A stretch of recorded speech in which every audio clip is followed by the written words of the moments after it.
Welcome back. Now we're going to get started on Chapter 18, Supervision and Human Resource Management.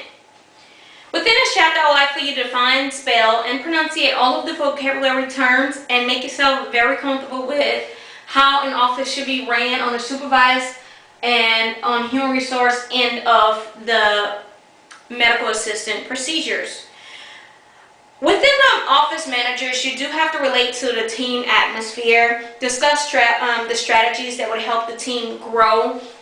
It's always good to communicate with one another because it's no I in team. I keep that on the top of anything that I do, regardless if I'm a medical assistant or a manager as I am. If we go down, we all go down together. I'm not here to point any fingers at someone. It's just that if you make a mistake as a medical assistant, it's going to come to me for me to address the issue. So it's all of us that have to be within that situation together. Today, office management is able to prepare all tasks in offices. Good people management skills always seeks opportunities for continued education. Not just managers should always seek continued education, you as well as medical assistant, because if you want to grow within the medical field, it's always good to have more information or more certifications under your belt that you can obtain within medical assistant. And there's so many different directions medical assistant can go. Qualities of an effective manager. You have good judgment and fair, has good health, willing to learn, possess original ideas, leadership ability, flexible and approachable, cares about their employees, remain calm during crisis, open to constructive criticism, good communication skills, good listening skills. This is all that is a plus that you may want to look into when you're dealing with your interview with your supervisor. When they're talking to you, you can understand and see which direction there are. Sometimes if you can critique it upon interview, it'll let you know what type of work environment you're putting yourself into. So I encourage you to pay attention to this chapter because it's something that you may want to have on the top of your head when you're seeking a job or when you're in an interview. Not just seeking a job or being, not just seeking a job, but when you're networking to find that correct job or that field that you're looking into, or the facility, you may want to look into how their supervisors' attitudes are, how well they can communicate with their team, how well they understand their team, how understanding they are. That all falls under good supervising. Not just supervision, but good supervision, because anybody can supervise a facility. It takes a good understanding person to be a good supervisor. Okay? Examples include, it varies from practice to practice, recruiting future employers, preparing updating procedures, policies and procedure manuals, terminating employees, establishing workflow guidelines. That's all part of being a supervisor of the facility. Now mind, if you don't have that one supervisor, each person may have a title underneath them to help with each one of these, the varieties of this responsibilities of an office manager. A chain of command in a medical office, sizes from practice determine on the number of employees that's in their chain. The chain of command designate administration to clerical duties. The power of motivation of a successful manager is to interested in and enjoy people. I can't stress that enough because if you're not a people's person and you're in a place of supervising, it's no need for you to be there because if you're miserable, everybody underneath you're going to be miserable as well. So if you're that person that feel, oh, I don't like dealing with people, or you're going to work, I don't want to be bothered today, you always have to be bothered when you're a supervisor because regardless of what's coming at you, you have to be on your toes to prepare to look forward to how you're going to solve this problem. So help employees achieve goals, not just the workers as medical assistant have to reach their goal. You as a supervisor have to help your team reach a goal. You can't just sit back and look at, okay, you're doing this wrong and this is being done wrong. No, that supervisor is supposed to lead their team to being the best team that they can be because you have to set an example as a supervisor to reach that goal you want your team to reach. Okay, so the power of motivation is a challenge, money, praise, satisfaction, freedom, fear, family, insecurity, competition, as well as fulfillment, integrity, honor, reputation, responsibility, prestige, needs, and love. All of these words are description words of how and what an office manager should always follow or look for to push when they're supervisors, to push their medical assistants or other people underneath them to reach this goal we all are here for together. In the medical field, you have to always push to look for the better half, because there's so many sickly people that we deal with on a daily basis. Without having that smile or without having that willing to help type of attitude, you never know what type of day your patient may be going through, and if you're going through it, that's two miserable issues in together. So one smile may help a person a long ways in a day's time. So if the supervisor come in with a smile, it feeds on their workers. So keep that as a medical assistant. You go into your crew with a smile, and it makes everybody else feel happy, like, okay, she's not grumpy today,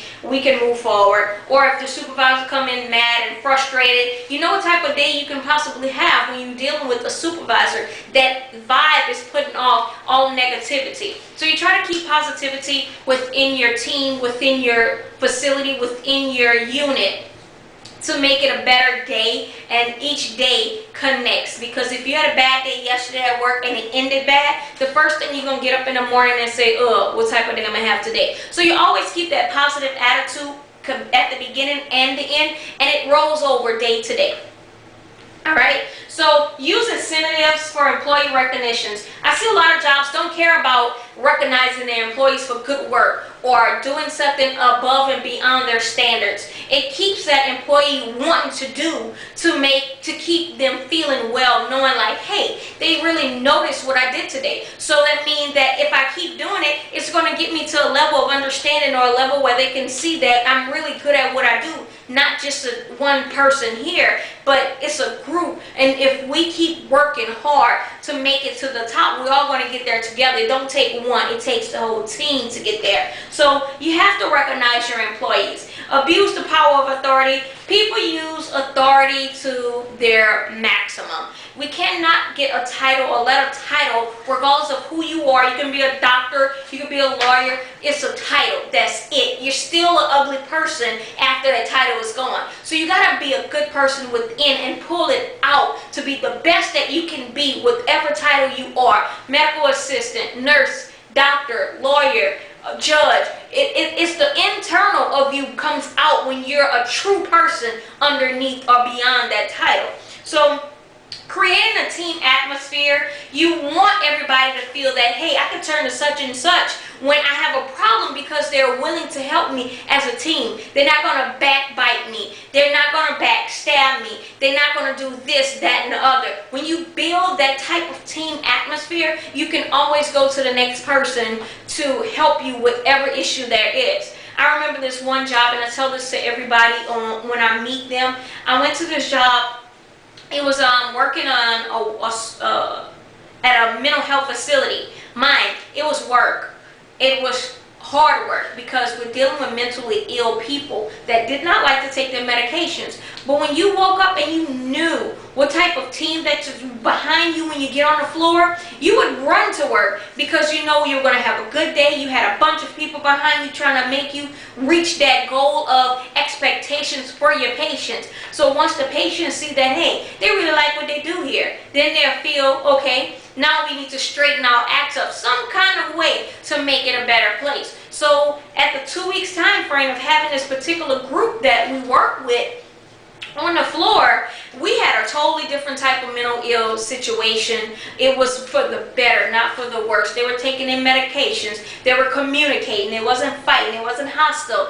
It was great, because this particular group that I worked with was an awesome team. It started from the nurses all the way down to everybody that was the MHTs that work hand in hand with these patients. So creating that team atmosphere is a plus. Using strategy to overcoming communication barriers. Without communication in a team, there's no work. plan. Because if you do something and it rolls over to the next person, if you two don't communicate about what just happened or what the other person have to do, how they know what to put together to reach that goal of expectations for not just you, but for the patients or the doctor as well. So creating a communication barrier is a plus. Successful teams need that to be effective, to be efficient. Communication, it's overall from the supervisor to the office manager to the medical assistant, and that is, it's built over time, period. So if you're new to the group, they feel you out and see, okay, she's a communicator, then we can communicate well with her. Well, if you're not a good communicator, some people may be afraid to communicate with you to reach that goal of expectations for your team. So don't be that barrier of bad news. Help your team reach that goal of expectation. All right. Diversity in the workplace. Management must have initiative to encourage diversity and tolerance from the first day of employment. That is, nowadays diversity is broad. It's very wide. It's a broad field. It's a broad topic because it's so many different, we're a melting pot here. So the diversity is no such thing to me as in, oh, I don't like this person because of this sex relation or anything in the top, because we all one. I'm not here to judge no one. I'm not here to put no one down, because at the end of the day, it's not about me. It's whoever your believer is and whoever you believe in. So I don't judge no one based on what they do. It's to each his own. Okay, so don't let diversity in the workplace. You just have to encourage it. And diversity is one aspect of developing a strong team in a medical office. Any activities that exclude any team member should be avoided. Done. Introducing a new office manager. I'll allow you to read that. Don't do any. Don't face any negative reactions from any employees. But as a newcomer to a field, whether you're an office manager or you're a medical assistant, it's different. It's wavy, because some people may be willing to accept newcomers and some people don't. Not too often they're willing to accept you, because some people are always afraid of you taking their position. But you're not there to take their position. You're there to help ease their position. Okay? Preventing burnouts. Ask for help. If there's someone that's there to help, ask. If you have a supervisor that is available, tell them, hey, I'm overworked. I need help. If they're willing to help you there, they care about you. If they're not willing to put someone there to help you further or not to burn you out, then you may want to look into having a talk with them and letting them know how you really feel. Never feel that you can't have a communication with your supervisor or the office manager based on you overworking, underpaid. Everybody have a personal limitation. Finding the right employee, that is part of a supervisor / office management position. Finding the right job, reviewing application, arranging personal interviews, law-affecting employment interview, follow-up activities, questions for references. That's all part of human resource management, because when you're whether you have a supervisor that do both or whether this is two different departments, it has to be done, and it has to be done correctly. So paperwork for new employees, it varies. It can be a lot of paperwork, but you take it one step at a time and don't let it burn you out. As for orientation and training, this make you adequate with the new employees.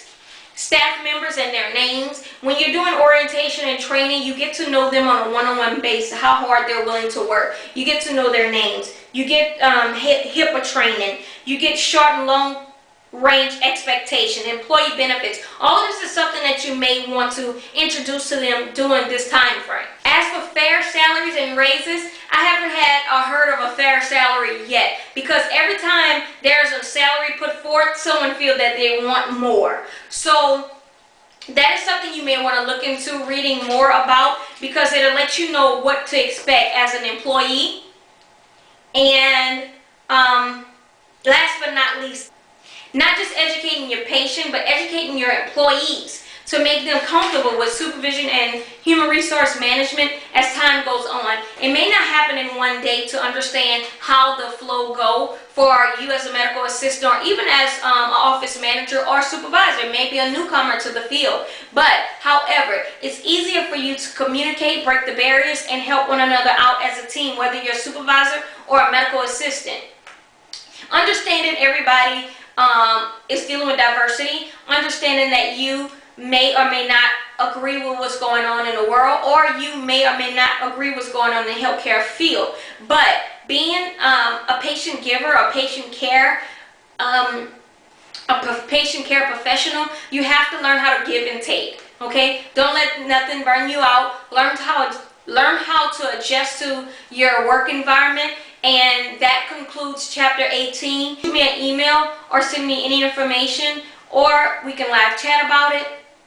But supervising is not such easy job as some people may think, but because it is a lot of work that one individual or two individuals may have to do in a day-to-day basis. So as a medical assistant, please stay on your toes to help ease that day as a team member. Until next time, this is chapter 18, Supervision and Human Resource Management.